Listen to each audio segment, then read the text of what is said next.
மின்சார பிரச்சனை நான் சொல்றேன். கடந்த 5 ஆண்டு காலத்துல திமுக ஆட்சியில ஒரு புதிய மின் திட்டம் கூட இவங்க கொண்டு வரல. இப்ப நிலுவையில் இருக்கிற திட்டம் கிட்டத்தட்ட 14,000 மெகாவாட் திட்டம் கடந்த 12 ஆண்டுகளாக நடைமுறைப்படுத்தல. என்னன்னு பார்த்தீங்கன்னா, ஒரு சில இடத்துல 2 மணி நேரம் கரண்ட் இல்லை, இன்னொரு சில இடத்துல 4 மணி நேரம் கரண்ட் இல்லை. விடிய காத்தால 2 மணி 3 மணி 4 மணிக்கெல்லாம் கரண்ட் போகுது. பச்சை குழந்தைகள் தூங்குறாங்க, கர்ப்பிணி பெண்கள் இருக்காங்க, முதியோர்கள் இருக்காங்க, நோய்வாழ்பட்டவங்க இருக்காங்க, எத்தனையோ பேர் இருக்காங்க. இவங்க எல்லாரும் என்ன பண்ணுவாங்க நைட்டு நேரத்தில்? இப்போ இருக்கிற நிலைமை ஜூனில் இருக்கும். ஸோ இந்த ஹீட்டை வந்து யாராலுமே ஏற்றுக்கவே முடியாது. எப்படா வீட்டுக்குள்ளே போவோன்னு இருக்கும். இப்போ வீட்டில் கரண்ட் இல்லைன்னா எப்படி வீட்டுக்குள்ளே இருக்க முடியும்? அதாவது இதெல்லாம் ஏற்படுத்துறது ஓகே. அமைச்சர் மின்வாரியத்துறை அமைச்சர் சொன்ன மாதிரி உயர் மின்னழுத்த காரணமாக சில இடங்களில் ஃபியூஸ் போகுது. அந்த இடத்த உடனே வந்து ரெக்டிஃபை பண்ணுறாங்க. ஆனால் சில இடங்களில் வந்து ஏன் கரண்ட் இல்லை அப்படின்னு சொல்லிட்டு கேட்க போனால், நீங்கள் யாருக்கு ஓட்டு போட்டிங்களோ அங்கே போய் கேளுங்கன்னு சொல்கிறாங்க.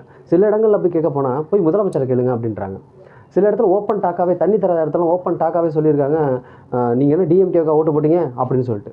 இப்போ இவங்களுக்குலாம் என்ன பிரச்சனை? டிவிகே ஆட்சிக்கு வந்து கெட்ட பேர் எடுத்து கொடுத்தே ஆகணும். டிவிகே ஆட்சி வந்து மக்களுக்கான ஆட்சி இல்லை. மக்கள் எல்லாருமே டிவிகே ஆட்சியில் வந்து கொந்தளிக்கிறாங்க. டிவிகே ஆட்சியில் வந்து கரண்ட் இல்லை, டிவிகே ஆட்சியில் வந்து தண்ணி இல்லை, இப்படிலாம் மக்கள் சொல்லணும் அப்படின்னு சொல்லிட்டு இந்த தீய சக்திகள் சேர்ந்துக்கிட்டு ஒரு வேலையை பண்ணிகிட்டு இருக்கு.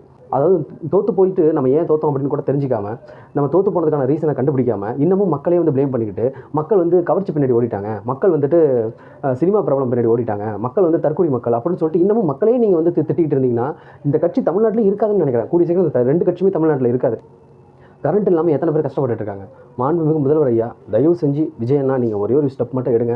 இந்த மாதிரி சுயநலமாக பதில் சொல்கிற அந்த பீப்புள் சர்வெண்ட், அதாவது நாங்கள் வந்து மக்கள் பணி செய்கிறோம், மக்கள் சேவை செய்கிறோம் அப்படின்னு தெரியாமலே இன்னும் சில எப்படி சொல்கிறது, சுயநலமான சில பேர் இருக்காங்களே, என்னமோ அவனுங்க தான் வந்து கட்சி 50-60 வருஷமாக நினச்சி தூக்கி வச்சு நின்ன மாதிரி இப்போ வந்து உட்காந்துக்கிட்டு ஏன் நீ எங்களுக்கு ஓட்டு போல, ஏன் டிஎம்கே ஓட்டு போல, ஏன் ஏடிஎம்கே ஓட்டு போல சில பேர்லாம் கேட்குறானுங்களே, அவனுங்களை தயவு செஞ்சு யார் என்னென்னு பாயிண்ட் அவுட் பண்ணி அவங்களை இம்மிடியேட்டாக சஸ்பெண்ட் பண்ணுங்கள். அப்படி இல்லைன்னா அவனை டிஸ்மிஸ் ஆகுது பண்ணுங்கள். ஒரு பயம் வர வைக்க சொல்லுங்கள். ஏன்னா தன்னோட வேலையை நம்ம சரியாக பார்க்கல, ஒரு பப்ளிக் சர்வன்ட் நம்ம. ஸோ நம்ம இந்த வேலையை நம்ம சரியாக பண்ணணும் அப்படின்ற ஒரு உணர்வு அவனுக்குள்ளே வரணும். அப்படின்னா அவனை சிவியராக வார்ன் பண்ணுங்கள். இந்த பவர் கட்டால் மக்கள் வந்து கஷ்டப்படுறது கொஞ்சம் நஞ்சம் இல்லை, ரொம்ப கொடுமை. அதுவும் நைட்டு நேரத்தில் விடிய காலத்தில் 1 மணி 2 மணி 3 மணி 4 மணிலாம் மக்களோட நிலைமை நினச்சி பாருங்கள். ரொம்ப கேவலமான ஒரு விஷயம் என்ன தெரியுங்களா? ஃபியூஸ் கேரியரில் 2 பேர் திருடிட்டு போயிருக்கானுங்க. அது வந்து நேற்று சிசிடிவியில் பார்த்து அது யாருன்னு கண்டுபிடிச்சி கேட்டால், நான் அங்கே மட்டும் தெரியலங்க, பாதி இடத்துல நான் தான் திருடி இருக்கேன் அப்படின்னு சொல்லியிருக்கான். இன்னும் விசாரணை போயிட்டு இருக்கு. அதுக்கு பின்னாடி யார் இருக்கான்னு கூடிய சீக்கிரம் வெளில வந்துடும். ஸோ ஒட்டுமொத்தமாக இங்கே என்ன சொல்ல வராங்க அப்படின்னு பார்த்தீங்கன்னா, இந்த டிவிகே அரசை வந்து மக்கள் மனசில் வந்து கலைக்கிறாங்களாமா.